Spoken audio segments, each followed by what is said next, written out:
Verset 1. Chapitre 2. Esther choisie pour reine, complot contre le roi découvert par Mardochée. Après ces choses, Vasthi avait été renvoyé la 3e année de Xerxès, vers 482. Puis eut lieu l'expédition contre la Grèce. Le roi en revint vers 479 et c'est alors que se passent les choses que rapporte notre chapitre. Ainsi s'explique qu'Esther ne devint reine que la 7e année du règne du roi, verset 16, vers 478. De ce qu'elle avait fait. Sa désobéissance, après tout, reposait sur un sentiment honorable et la punition avait été excessive. Verset 2. Si Vasthi rentrait en faveur, tous ceux qui avaient opiné pour son renvoi étaient perdus. Verset 3. Égée, principal gardien du harem. Quand une fois les femmes avaient été introduites auprès du roi, elles étaient confiées spécialement à un autre eunuque, verset 14. Verset 5. Notre auteur aime à introduire les faits nouveaux d'une manière abrupte, Esther 1.10, Esther 2.10, Esther 3.15, Esther 6.1, etc. Un juif, un judéen. Il était benjamite, mais alors déjà le nom de juif avait remplacé dans l'usage celui d'israélite. Mardochée, adorateur de Mérodach, le Jupiter babylonien, Esdra 2.2. Ptésia parle d'un Mataka comme du plus puissant eunuque de la seconde moitié du règne de Xerxès. Si Mardochée était ce Mataka, cela expliquerait qu'il ait eu libre accès auprès de la maison des femmes, Esther 2.11, Esther 8.7. Jaïr, inconnu, est probablement le père de Mardochée, mais les deux autres noms, suivant l'habitude de ne citer dans les généalogies que les personnages les plus célèbres, par exemple, Salom, fils de Corée, une chronique 9.19, Pétachia, fils de Joude, Néhémie 11.24, sont ceux du fameux Siméi de 2 Samuel 16.5 et du père de Saül, sans que l'on puisse s'expliquer pourquoi Saül lui-même n'est pas indiqué. C'est ainsi que Joseph a compris notre verset, car il fait d'Esther une descendante de Saül. Arrivé à Esther 3.1, voire note, nous comprendrons l'importance que l'auteur ajoute à cette descendance de Mardochée. Verset 6. C'est vers 599 que Nebuchadnezzar prit Jéconia, Jéhoiachin, et l'emmena à Babylone avec les principaux d'entre les Juifs. Or nous sommes en 479. Mardochée aurait donc au moins environ 130 ans au moment où il entre en scène et va devenir premier ministre du roi de Perse. Mais on peut entendre les mots, qui avaient été emmenés, dans le sens de, qui n'était pas de la grande déportation sous Sédécia lors de la fin du royaume de Jude, mais d'une déportation antérieure. Ainsi le descendant d'un réfugié dirait, nous quittâmes la France en 1685.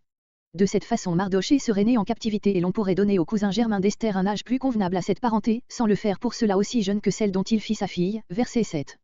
Comment d'ailleurs, si Mardochée est né en Judée, expliquer qu'il porte un nom perse. Verset 7. Adassa, myrde, arbuste humble, mais dont les feuilles odoriférantes sont toujours verdoyantes, Zacharie 1.8, Ésaïe 41.19. Esther, étoile, en anglais star, en allemand stern, était son nom persan, qu'elle reçut peut-être lors de son élévation. Verset 8. L'ordre du roi, publié d'après l'Avicémie, versets 2 à 4. Égaï, au verset 3 Égée. Verset 9. Il s'empressa, pour qu'elle fût conduite au roi le plus tôt possible, une fois terminés les 12 mois du verset 12. Et ses portions, de nourriture choisies. Les jeunes filles qui devaient être les premières introduites auprès du roi recevaient probablement une nourriture plus délicate, en même temps qu'elle était promue au meilleur appartement et qu'elles recevaient chacune cette suivante pour leur service particulier. Verset 10. Si Égaï avait su qu'elle était juive, elle n'aurait sans doute pas été aussi bien traitée. Voir verset 20.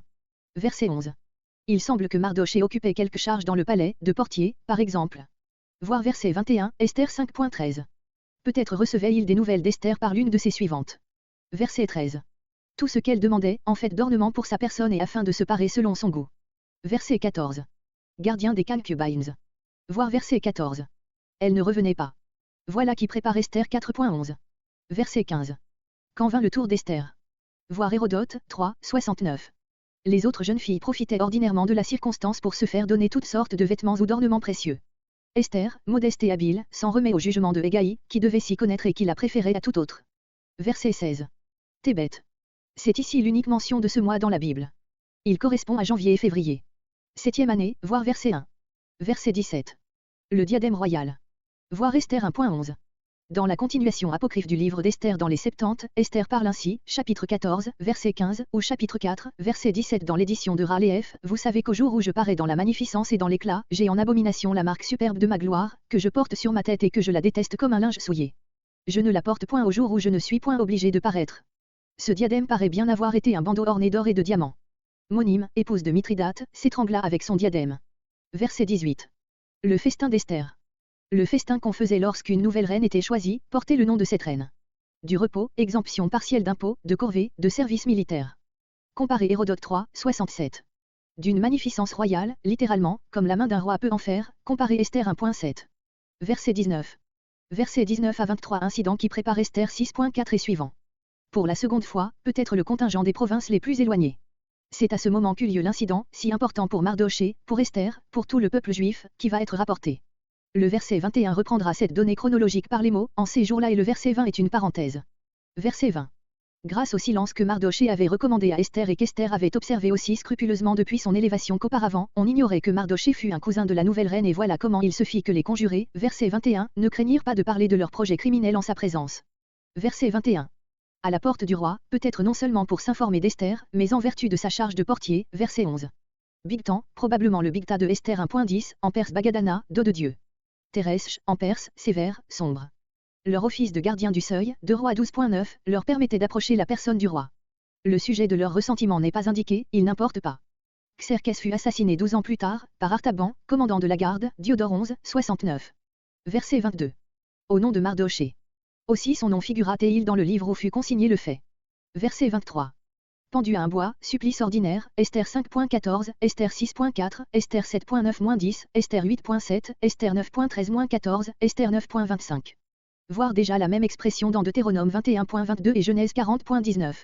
Dans 2 Samuel 21.6 et Nombre 25.4, se trouve un autre verbe signifiant suspendre par un clou, clouéa, et dans Esdras 6.11, un verbe araméen, suspendre à un pieu. Faut-il entendre par la pendaison, crucifixion en empalement? Hérodote 3, 125, parle de crucifixion, ainsi que Diodore 2, 1, mais dans Hérodote 3, 159 et 4, 43, est employé un verbe qui signifie étymologiquement empaler. Nous ne pensons pas que tel puisse être le sens du mot hébreu tala, suspendre. Le passage Esther 5.14 de notre livre, où il est parlé d'un bois de 50 coudées, éloigne aussi l'idée de la crucifixion. Resterait donc la pendaison, après laquelle peut-être on clouait le corps contre la potence, au lieu de le livrer à la sépulture. Cela fut écrit. Les rois de Perse avaient grand soin de conserver la mémoire de ce qui leur arrivait de considérable, Esdras 6.4, Xerxès avait auprès de lui, dans son expédition contre la Grèce, des scribes qui notaient en sa présence et le nombre de ses troupes et ce qui se passait dans les actions importantes, Plutarque, vie de Thémistocle.